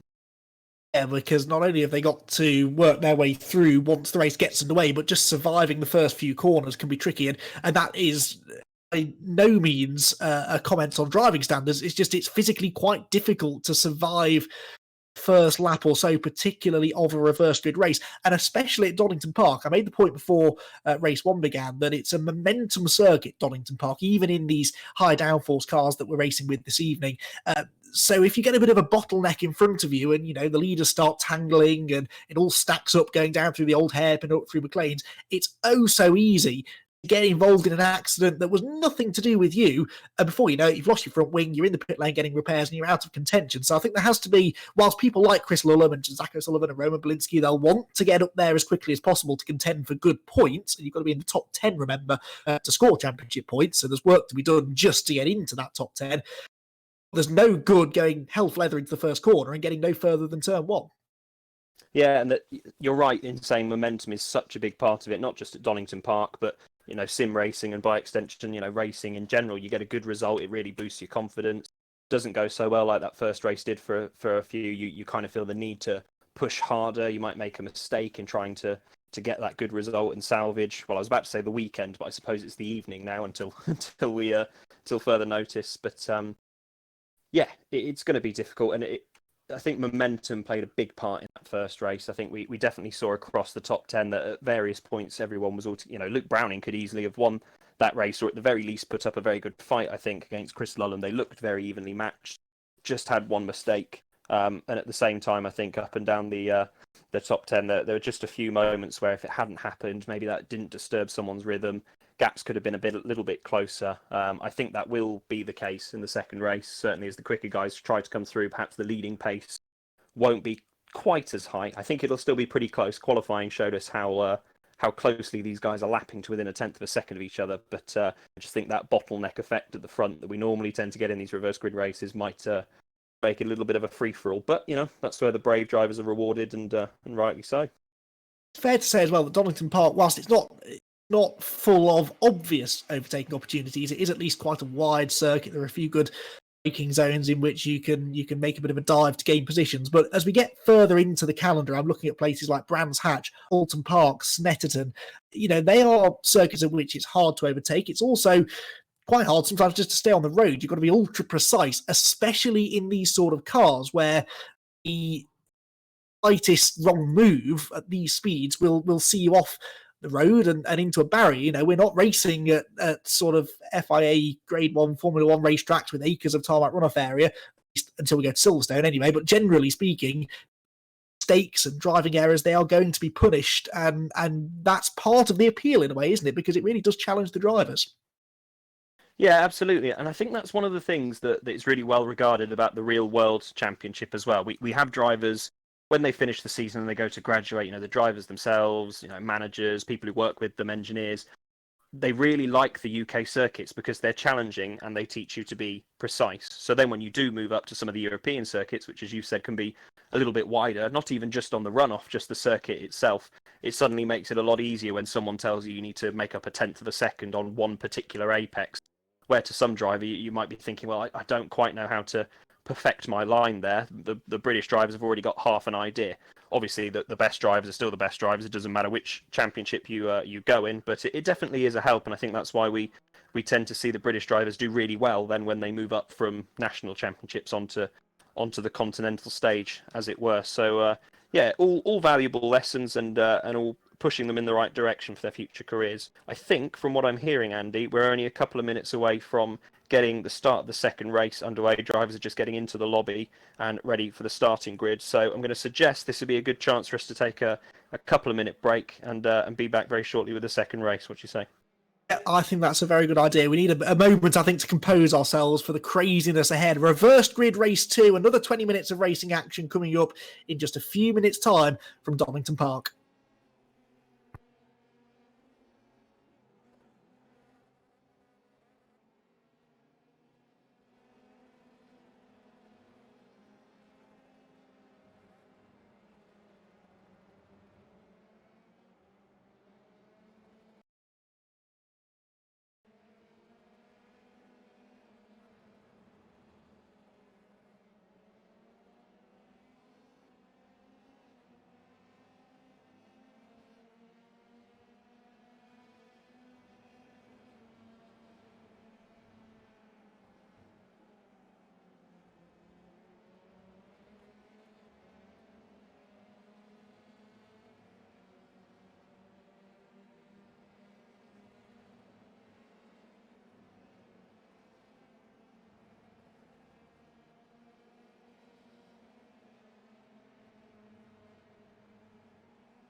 Welcome back, everybody. Thank you for sticking with us as we finally have now been able to get our second race of the night prepared and ready, and we will be going racing in just a few minutes' time. The reversed grid race 2 here from Donington Park, British Formula 4 iRacing trophy, worth exactly the same amount of points as race 1 was a little bit earlier on in the evening. 25 points for a race victory, 18 for second, 15 for third, and so on. Top 10 will score points, but everyone who was classified a finisher from the previous race will be reversed to form the grid for race number 2. So we won't necessarily have the fastest driver starting at the front, or at least the drivers that were at the front of race number 1 will not have the advantage of clean air to start with. They're going to have to really work hard to make their way up the order. Just a reminder, if you're tuning in late, this is the opening round of the British Formula 4 iRacing trophy, a 14 race 7-week championship, the first sort of effort into the esports racing world for the Formula 4 British Championship, and the first 2 races coming from Donington Park, a calendar that will take us through to the 8th of June at the Brands Hatch Grand Prix circuit for the championship finale. Race number 1 earlier on this evening was entertaining, I think is the word. There was the expected action through the first few corners. A couple of drivers all trying to occupy the same piece of road on lap number 1. But Chris Lulham and Luke Browning, the two Fortec Motorsport teammates, were able to pick their way through it all. They built up a comfortable lead. Lulham having overhauled his more experienced teammates actually halfway around the opening lap for the race lead before the Luke Browning car found itself in the gravel up at Coppice Corner. It was the more experienced of the two that made the mistake. Lulham, who we're watching now in this practice session just before the race gets underway, took the first victory of the season, with Zach O'Sullivan second, holding off a charging Roman Belinsky in the latter stages. The pair of them covered by less than 0.2 of a second at the flag. Luke Browning recovered from his spin to 4th place, but never was really a factor to get back on the podium before the flag, whilst Jonathan Hoggard rounded out the top 5. Abby Pulling was nerfed into a spin by Nico Verone on the in the early stages. She recovered to 6th position. James Headley was 7th, and Verone was 8th after serving a drive-through penalty. Ollie Bierman was 9th, and Mikael Grundvig rounded out the top 10 finishers. So that was your order at the end of race number 1. Quite a few expected frontrunners had issues, though. Kian Jewis was a non-finisher. Seb Prio also. He was one of the star drivers who have previously competed in the British Formula 4 Championship, making a welcome return to the family again this weekend. Zane Maloney, likewise dominant champion from 2019, was a non-finisher. And Louis Foster as well for Double R was one that many people expected to be up there fighting for race victories. It just never quite happened in the end. He was, I think, the first driver to be forced out of the race. It's worth, this 10-minute practice session sees Abby Pulling quickest with a 1 minute 0.42. There's no doubting Abby's pace. She's been right up there, and she should benefit slightly from this grid reversal. She's going to find herself not losing too many places, and certainly be if she gets through the first lap or so without contact this time anyway, she should be looking good for some more championship points. Checkered flag out in the practice session then, so drivers will be urged to return to the pit lane as quickly as possible to get back out on track for the race. We also have the Teams Championship to think of here. It was Fortec who came out on top in race 1, but 3 different teams on the podium, Fortec, Carlin and Arden Motorsport, but it was Fortec who kind of did the best out of it in general. They had 3 out of the top 5 finishers. Here's the grid then. Kian Jewis has been drawn on pole position. Matthias Sagazetta will be in 2nd. Ollie Bierman 3rd. Nico Verone will be 4th, whilst James Headley is 5th. Abby Pulling 6th.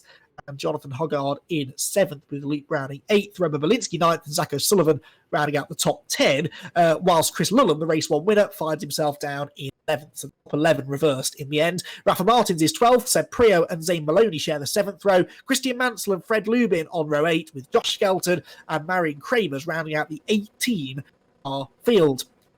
For one more driver to appear, I think it's James Headley we're still waiting for, and then the red lights will be illuminated and 20 minutes of racing action will be underway on the high-speed Donington Park National Circuit. And for a really entertaining race. Headley has arrived. We're getting ready to go racing then. Round number 2 of the inaugural British Formula 4 iRacing Trophy from Donington Park sees Kian Jewis and Matthias Sagazetta on the front row of the grid. The green lights go on. Away we go. Good start made by Nico Verone there. The red and yellow car on the outside line, but there's no doubting the race leader. Kian Jewis has got the advantage into turn number 1. Ollie Bierman goes 2nd. There's a big scrum as everyone else tries to be 3rd. Abby Pulling's found herself on the outside line again there. On the inside of her was Luke Browning, and unfortunately she gets squeezed out there, losing momentum down the hill through the Craner curves for the first time. Jewis leads the way. Bierman is 2nd. Headley is 3rd. What's going to go on behind? We all get through the old hairpin for the first time without contact. I think. Maybe. No, we don't. There's a spin, and Verone's caught up in it. Off 2 has gone the number 3 car there of Rafa Martins. Verone's in the barriers, and it's all kicked off coming out of the old hairpin. I think one of the Carlin cars spun and collected Verone, and he's taken several out as well. Oh, and Sagazetta from 2nd on the grid. There he is. Look, the number 8 car runs wide, back into the pack, and Abby Pulling was in that. Chris Lulham looked backwards through the gravel trap. The race 1 winner is not out of the race, but he's certainly been delayed in that and will be right at the back of the field, whilst Abby Pulling unfortunately rotated a second time as she was trying to get back on the road. So disaster for Abby Pulling. She has now rejoined, but she's down in 16th place.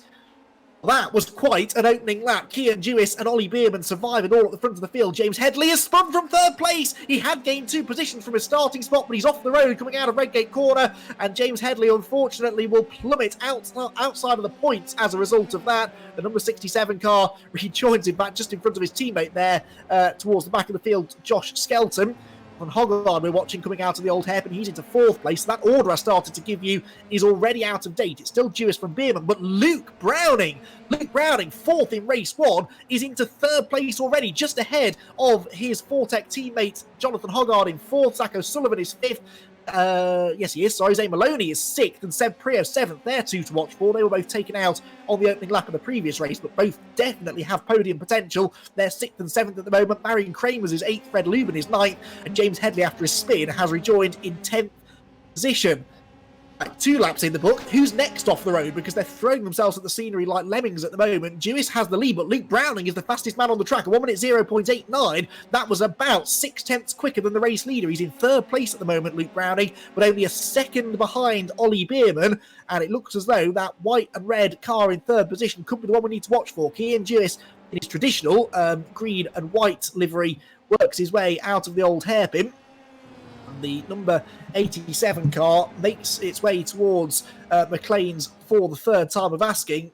He really benefited, I think, from his starting position, did Cian Jewis, the 17-year-old the champion of the British Formula 4 Championship. He was the champion at the end of 2018 with Double R, which was their first and only title so far. He scored 6 race victories that year, and he leads this one at the moment from Ollie Bierman behind him. We're watching the number 35 car work its way into the chicane, hard on the brakes, avoid the curbs, then accelerate back out of the corner. Ollie Bierman, just 14 years of age, yet to compete at single-seater level. That was his plan for the 2020 season, and now here he is up against some of the fastest championship alumni drivers that you could imagine. Luke Browning in 3rd position, absolutely no slouches either. The number 11 car, 18-year-old, his debut last year in British Formula 4 with Richardson Racing and took 2 race victories along the way. So Ollie Bierman is in good company here at the front of the field, but Browning continues to be the fastest of the leaders. Zach O'Sullivan, though, is also going great guns in 5th place. He's caught up to Jonathan Hoggard now. This is the fight for 4th position. And then it is Zane Maloney. Zane Maloney, the number 31 car behind them, in 6th position. Is a driver that I know a lot of people will be watching. I was sat in the Paddock Hill Bend grandstand in October last year as he wrapped up the 2019 championship, and it seemed like he'd invited the entire population of Barbados over to the UK to enjoy the racing at the end of the season. He hails from that part of the world. Does the 16-year-old challenge for 2nd place? Luke Browning up the inside, and he has gone through. So Luke Browning then into 2nd place. There was not really much Ollie Bierman could do there to keep him behind, and Luke Browning had the pace. He just set another fastest lap, 1 minute 0.48 on the previous occasion. Ollie Bierman would probably do quite well to sit behind him now, try and follow him up to the leader. The slipstream effect in these cars is reasonably substantial, and he might be able to work with Browning to catch Cian Jewis, who's only just over a second up the road at the moment. You're leading 6 cars then. Maloney's on the grass in the background there, but that was a brilliant move from Luke Browning. Wouldn't mind seeing a replay of that if we get half a chance, although it's difficult to know when to break away from the action in this race. It is just as frenetic as we expected the reverse grid encounter to be. For Maloney has just dropped him back a little way in the background, so it's kind of a 5-car train for the lead once again. But crucially, is this lead lap coming down? We'll check that in a moment. Here's the replay. That is or typical Redgate lunge on the brakes. We see that move so many times here at Donington Park. In the slipstream, you've got to be just the right distance back from the car in front, though, because if you're too close going into the braking zone, then they know the attack is coming and they defend the inside line for all they're worth. But if you're too far back, of course, you're not close enough to actually make the lunge. So Browning got himself in the perfect striking position there, has been able to make the move stick. Sullivan, though, has not yet had the same sort of fortunes with Luke Browning's teammate Jonathan Hoggard, though. The pair of them still dicing over 4th place, headed to Coppice Corner, and they're now starting to catch Lee Bierman here. Now, could put Hoggard in a slightly tricky position, because right now he seems to be keeping Zach O'Sullivan at arm's length, but as soon as he catches Bierman, he's going to be forced into attacking the 3rd place driver, and that could actually end up leaving the door open for O'Sullivan to have a go at him. Streak across the start-finish line. Cian Jewis leads the way, but by a significantly reduced margin. Another fastest lap by Luke Browning puts him within 4 tenths of the race leader. We can see them in the distance there, absolutely nose to tail as they go through Redgate Corner once again. And Cian Jewis with Luke Browning all over him, down the hill for the 6th time of asking. lead battle, I think, is about to intensify. Cian Jewis has the lead. Luke Browning, though, wants it and seems to have the pace to just go up there and take it, but done the easy bit. That was the catching of Cian Jewis. Now he's got to actually make the move, and that is not going to be straightforward at all. Cian Jewis is a tough man to overtake. He's going to be watching his mirrors intently here, waiting for the first sign of attack to come from Luke Browning. Both of them have 2 seconds at the moment over the rest of the field, so Browning not under any pressure, but should Jewis really start holding them up, the rest of them could quite easily catch them back up once again. Chicane they go on board with Browning, avoid the big red sausage curves, but you want to get as close to them as you possibly can without actually hitting them. Jonathan Hoggard's been off, I can see on my timing screen, and he's still off the road. He's plummeting down the order. What has happened to Jonathan Hoggard? Oh, don't want to take our eyes off the leaders though, because here comes Browning. He's gone through at Redgate Corner, runs a bit wide though, and Cian Jewis tries to get the fight back again as they go through Hollywood. And Jewis, can he get back to the inside into the old hairpin? He's on the outside through the cranes, but the next corner is a right-hander, and Jewis fends him off. Brilliant racing between these two. Squeaky clean so far, but Luke Browning is not going to give up without a fight. Up the hill we go. We're not even halfway through this second race, and Luke Browning is already asking all the right questions of Cian Jewis, who leaves the door open. They make contact. Cian Jewis runs out onto the grass. Well, he just about saves the car. I thought they were going to avoid contact. I thought that Cian had deliberately... Oh, hang on, there was a car off there. Who was... It wasn't the race leader. It was another white and red car. One of the Fortec cars, I think, there that had gone off, coming through the Arden cars, excuse me, going through Coppice Corner. So, yeah, it looked as though Cian Jewis had left the door open there for Luke Browning, and then on the exit of the corner, there was just a bit of wheel banging, but it didn't stop Browning going through. If anything, it helped him, because Jewis has dropped back now into a distant second place, 9 tenths between them. Zane Maloney, though, is going here on the attack around the outside of Zach O'Sullivan. This is for 4th position. They're being caught by Seb Prio. Seb Prio is right there with them now. And Seb never managed to win the British Formula 4 Championship, but he was a multiple race winner in his campaign a couple of years ago. These days, races GT and sports cars around the world and is making a real name for himself in that industry. But here he is now into the top 6. He's within the points. Is he going to be able to work his way through into the top 5, maybe even onto the podium, because not that far in front of these 3. Dolly Bierman, although he's taking advantage of the battling going on to just break away slightly, actually, over the last lap or so. I mentioned that Jonathan Hoggard had been off the road. Well, he's in the pit lane, so Hoggard has done some damage somewhere and got out of contention completely. So that's that is what happened to Hoggard.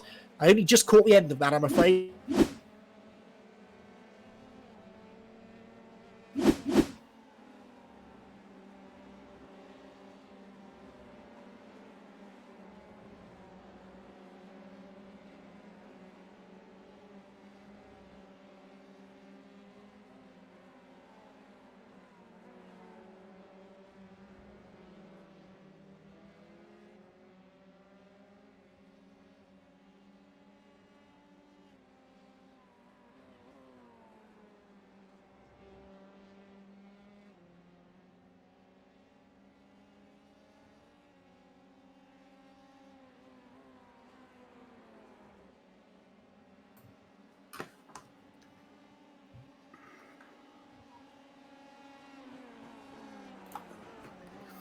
So Luke Browning is in leads. We're just about to start the 11th lap, and Luke Browning, having taken the lead from Cian Jewis, has extended his lead out now to 1.2 seconds. So the gap between Browning and Jewis, 1.2. Third place is Ollie Behrman with Zach O'Sullivan in 4th, being closely pursued by Zane Maloney. Zane Maloney in 5th place, looking to close down the car in front of him, though, of Zach O'Sullivan on the last lap. Very similar times by the two drivers. Zach O'Sullivan a 60.854 and Zane Maloney a 60.908. So very close in times. Maloney gets a wheel on the dirt there, going through it, going just outside of the air hairpin.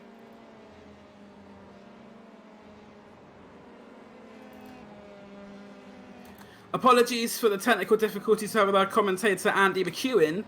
We'll hopefully try and get him back if we can before the race is over. But let's say the main battle on the track at the moment is that battle for 4th place. Zane Maloney trying to catch up to Zach O'Sullivan there. See O'Sullivan in the number 51 car going down into the hairpin for the final time here at Donington Park. That chicane, been there nearly 10 years now. I'd say that was reprofiled. And just behind the cars and Maloney, you've got Raphael Martins as well, but he is a lap down, and it's Sebastian Prio in 6th place. So a bit of a gap between Maloney and Prio, so he doesn't have to worry about what's going on behind, just worried about in front of him, getting past Zach O'Sullivan. And currently, our top 10 is Luke Browning in the lead, but Cian Jewis in 2nd place. Ollie Behrman is 3rd, but Zach O'Sullivan 4th, and Zane Maloney 5th. Sebastian Prio is 6th, with Margin Kramers in 7th. Frederick Lubin 8th, Josh Skelton 9th. Rounding out your top 10 is James Headley, and Chris Lullum, following the incident on the first lap, up into 11th place. So Chris Lullum is about 11 seconds off a place, in 9 seconds even, off a points finish. Top 10 drivers getting points in this series, as like the British, the Formula One Championship as well. The retirements so far have been Nico Varone, Matthias Zagazzetta, Jonathan Hogarth, and we've got Raphael Martins, who is 15th and 2 laps down in this one. As the battle still rages on between O'Sullivan and Maloney, they're going to Redgate for the 13th time. We've had just over 12 minutes in this race. A bit of a wheel on the dirt there for Maloney, and that is going to slow his progress down as they go down the crane of curves. And it looks like as well, they are potentially catching up on Ollie Behrman as well. Behrman's last lap at 1 minute 0.982. Zach O'Sullivan was 4 tenths quicker. So this battle for 4th could very well turn out to be a battle for the final spot on the podium, as Zach O'Sullivan and Zane Maloney start to catch up on the car of Ollie Behrman there. So that'll be something to watch out for later in the race if we see some action going on between those 3 drivers. Ollie Behrman, who is currently in that podium position, is, as you see here, Ollie is 14 years of age, one of the youngest, if not the youngest driver in the championship, but he's made a little mistake there coming out the final corner, and that is going to allow Zach O'Sullivan the chance to catch him up. As you see Zach O'Sullivan, they're going to Redgate very close to the car of Ollie Behrman. He's taken Zane Maloney along with him. O'Sullivan is 15 years old, had a very impressive 2019 in the Ginetta Juniors, finishing 2nd in the championship, taking 3 wins and 11 podiums. Also someone who has experience on the iRacing service as well. So Zach O'Sullivan, no stranger to this, but he's catching up very quickly to the car in front of him, the car of Ollie Behrman, number 35. And out front, the gap between Browning and Jewis, just under 2 seconds, but this is where the attention is at the moment. This battle now has become a 3-way battle for 3rd place, as they now go up to Coppice and down the straight towards the final chicane again.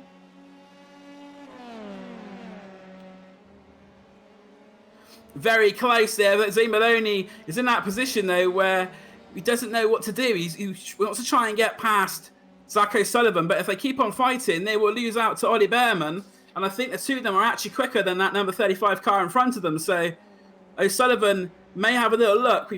We're nearly at the 3/4 mark of the race. We have 14 minutes and 16 seconds on the clock when Luke Browning crossed the line. He's extended his gap out to 2.8 seconds to Cian Jewis. So Luke Browning is looking on course to take potential victory here. He's pulling away, but as we know, anything can happen in motorsport, and it usually does. As we see what's going on in this battle for 3rd, still very close.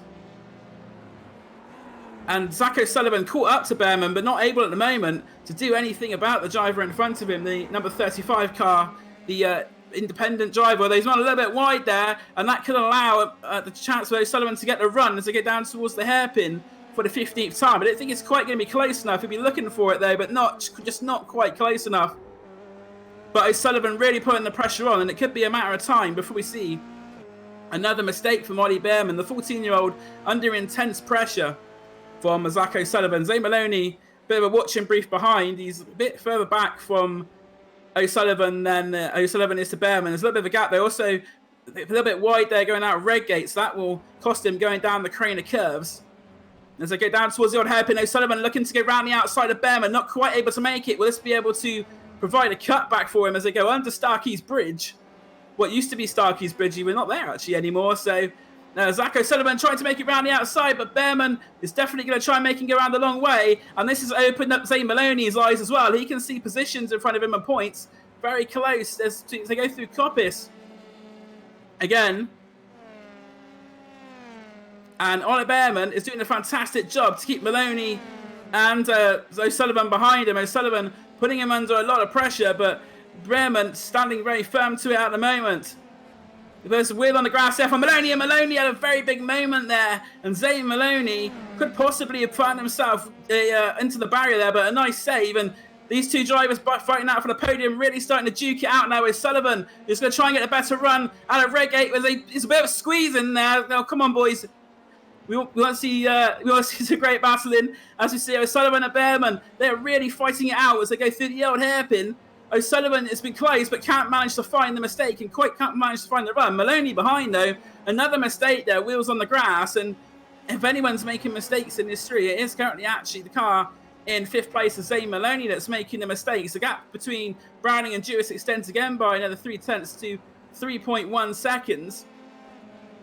Sebastian Prio is about 3 seconds behind Zane Maloney. So if these drivers hold themselves up any further, we could see these drivers switch places as well, with Sebastian Prio getting involved as well. But at the moment, it is still Behrman in 3rd, O'Sullivan 4th, and Maloney 5th. They are catching up to traffic, it looks like. Abby Pullin in the number 49 car. She's not having such a good race this time, currently in 14th place and a lap down. And also, it looks like Chris Lullum is on the move. He's actually just behind James Hadley at the moment, as a side-by-side nearly going down the back straight. And Chris Lullum, our race 1 winner, maybe potentially looking to get himself, as we're looking at an overtake. Oh, it's side-by-side in the battle for 3rd place. Behrman on the grass. Maloney on the grass on the outside as well. He's definitely taking the lawnmower route across the circuit. I hope he gets that one slowed down because he's coming very quickly across the track. Oh, that was spectacular from Zane Maloney. That nearly was a catastrophe. There's a spinner in the background as well. That is the car of Raphael Martins. But we've had some extreme action here at Donington Park. And as we can see, it happened just as they went into the old hairpin. They were very close, touching wheels, but O'Sullivan managed to get down the inside. A fantastic move there by Zach O'Sullivan to take that 3rd place. And as we saw behind, Zane Maloney got on the grass and was very close to a collision with both of them as he came back across the track. And this has actually allowed Sebastian Prio to get involved as well. I said if they held each other up that Prio would be back on them. And Sebastian Prio has now finds himself just 3 seconds off the podium as we see battles going on all over the track. The battle between Headley and Lullum, that's got in the way of Chris Lullum. So Lullum back into the points there as well. It's another overtake. Abby Pullin, though, is letting these drivers pass. Very good driving there from Abby, out the way to let the drivers in 3rd and 4th place through. But Zach O'Sullivan, after trying to make that move for such a long time, made it stick and do old hairpin. And Zach O'Sullivan was running quicker, so should have the pace potentially to pull away. Luke Browning is come across the line now to start what is going to be his final lap, I believe. So, yes, it is. That's that ball out now for Luke Browning, who has a comfortable lead over Kieran Jewis, just over 4 seconds. And Luke Browning has driven a great race. There's other drivers around him which have had their issues and have had problems, but Luke Browning has sort of driven very well. And it looks like he may be close to taking the 2nd round of the British F4 iRacing Trophy. He still has half a lap to go, though. I won't put the curse of the commentator on him. But at the moment, it looks like it's going to be a win for Luke Browning. Kieran Jewis in 2nd place as well, with Zach O'Sullivan 3rd. And there's Ollie Behrman on the grass going through the old hairpin. And that's going to slow it down. And Zane Maloney may actually catch him up again, although the gap maybe not quite enough there. But mistakes being made all around there in that little battle. But Luke Browning, someone who hasn't made a mistake, as I've seen, as he comes down towards the hairpin for the final time. Luke Browning, who is driving for Fortec in the championship. Luke Browning takes round 2 of the British F4 iRacing Trophy. It's win for Browning. In 2nd place, though, is going to be Kieran Jewis. He takes a place on the podium. And the 3rd place on the podium, Zach O'Sullivan, following that great move on Ollie Behrman. He will take 4th. 5th is Zane Maloney. Sebastian Prio in 6th. And you got Margin Claimers in 7th place. The lap car of Abby Pullin is going to take 14th place. Josh Skelton comes out the hairpin for the final time, and he will take 8th place in this race here at Donington, with Frederick Lubin in 9th place. Raphael Martins is 15th, but rounding out our points, a Fortec, following the action on the first lap, for sure lose a lot of places. It is Chris Lullum who will take the final point. So our race 1 winner, Chris Lullum, will take a point finish for 10th place, and he just beats out James Headley, who finishes in 11th place.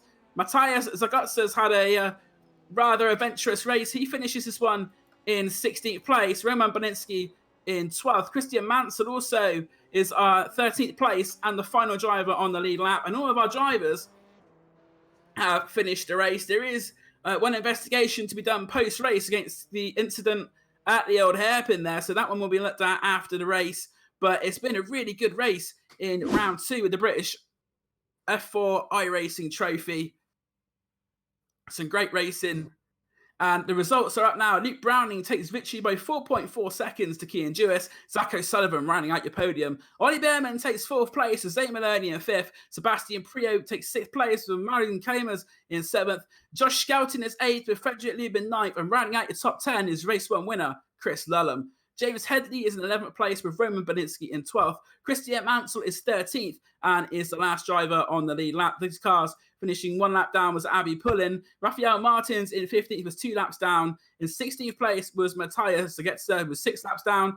And the cars which did not finish were Jonathan Hargard and Nico Varone. So we've had a very interesting race here at Donington for our second race of the evening here at Donington Park, and it really does the championship in a good position now. As we see, we've had 2 really good races here in the British F4 iRacing Trophy.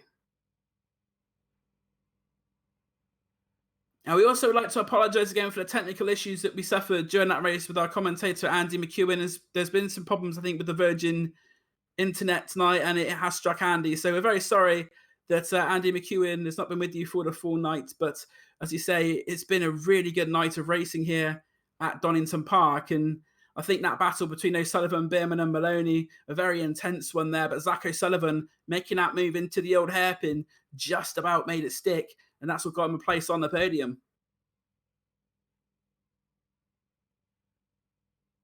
Hello. I'm back. Just in the nick of time, Dan. Thanks for filling in there, Dan. Apologies for disappearing. Sounds like I missed a pretty entertaining second half of the race. Yeah, there's a great battle going on for the last place in the podium. Zach O'Sullivan just edging out Ollie Behrman and Zane Maloney. But as you say, Andy, it's some really good racing in the second half of that race, and it does really. It provides a great torch paper being lit for the next rounds of the championship next Monday. I think those will be some other really good racing there. Luke Browning, though, took the lead from Cian Jewis and then just drove away from him, really. Cian Jewis had nothing for Luke Browning. I know Luke Browning quite regular on the iRacing service, and Luke Browning also very experienced driver in the real world as well. So Luke Browning it was who took the victory with Cian Jewis second and Zach O'Sullivan running out your podium. Yeah, it was a peach of a move by Luke Browning. I did just see that before my provider unfortunately continued suffering connectivity issues, but it was a brilliant move by Luke into Redgate Corner, and I don't really think there was much Cian Jewis could do about it. And then, of course, it all kicked off again through the old hairpin before Jewis briefly fighting back before Browning did get back ahead of him. And some good performances there as well. Seb Priaulx makes up for his race 1 non-finish with a good 6th position there. And Josh Skelton in 8th. He didn't finish the first race. And Chris Lulham also, remember, he was caught up in that first lap incident down at the old hairpin. And Chris Lulham worked his way back into 10th position. So he gets himself solitary points. He'll score 26 points for the night. But a lot of those that he was fighting for at the sharp end in race 1 didn't necessarily do too well out of that second race either. O'Sullivan and Browning get themselves on the podium, but others, like Roman Belinsky, well, he was out of the points in 12th. Abby Pulling was only 14th. Jonathan Hoggard was 17th. Nico Varone didn't even finish. So in the end, it could have been quite a bit worse there, I think, for Chris Lulham. Let's see if we can have a chat with our race winner then. And it was a dominant win in the end by 4.5 seconds for Luke Browning. But Luke really had to work for that one. Reverse grid races are always entertaining. That one was no exception. Yeah, for sure. I think that one was a little bit less exciting, strangely, than the first one for me. But once I got in front, I could just sort of chill out then. But, yeah, it's really enjoyable. It's great to be able to do this with everyone.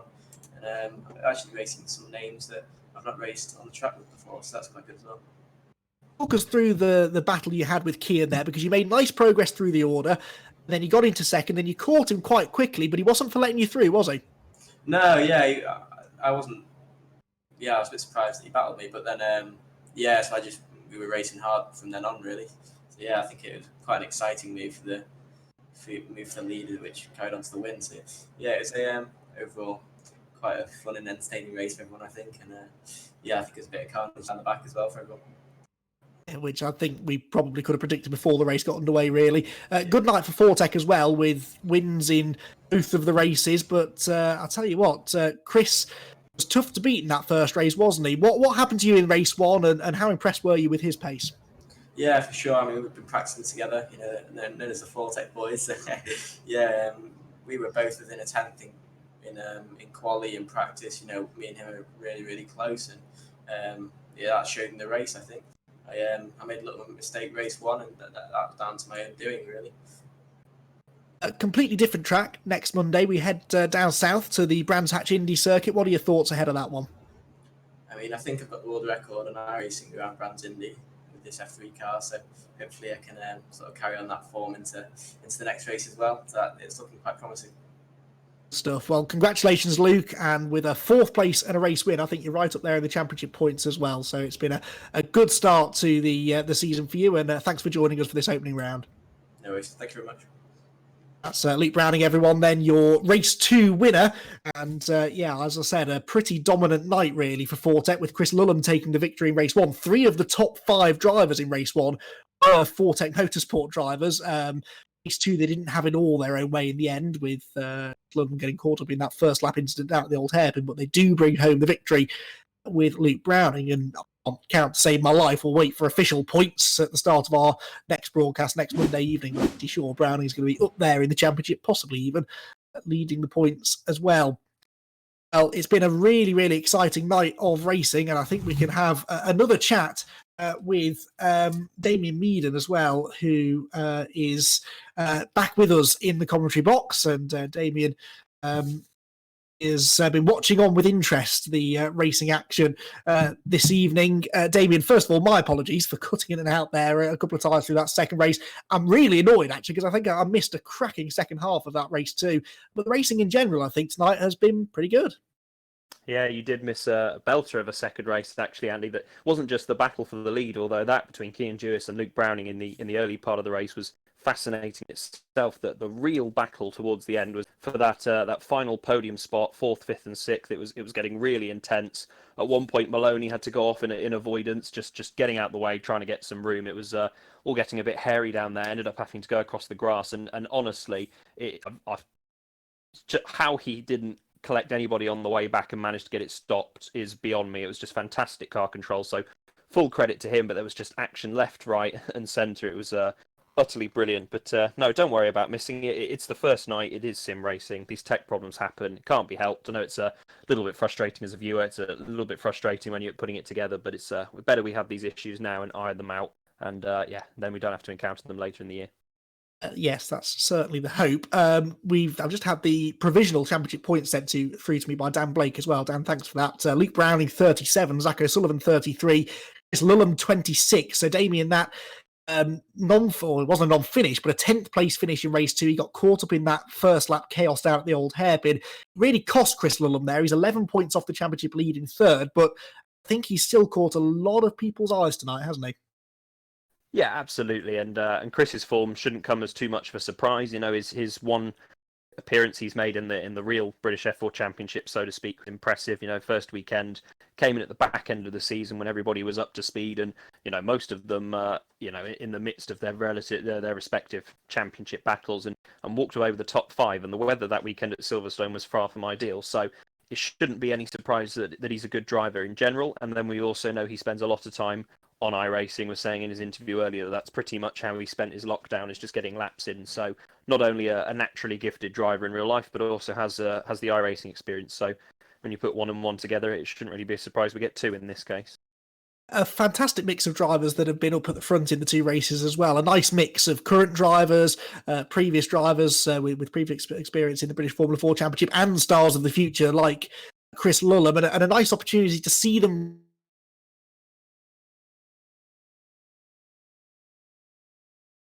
Okay, we think Andy McEwen might have cut out again. Virgin Media having a few internet problems, and not to pin it all on them, of course. There are other factors in sim racing. Things can go wrong, but Andy just having a few connectivity issues. So I think this is probably a good point for us to end tonight's stream and sign off. So just a reminder that the next round is next Monday at Brands Hatch Indy for rounds 3 and 4 of the British F4 iRacing Trophy. Thank you for bearing with us. Not ideal, but I hope we managed to deliver some good racing when it did all go to plan. And I hope we'll see you again next week for another fantastic evening. Till then, take care. Bye-bye.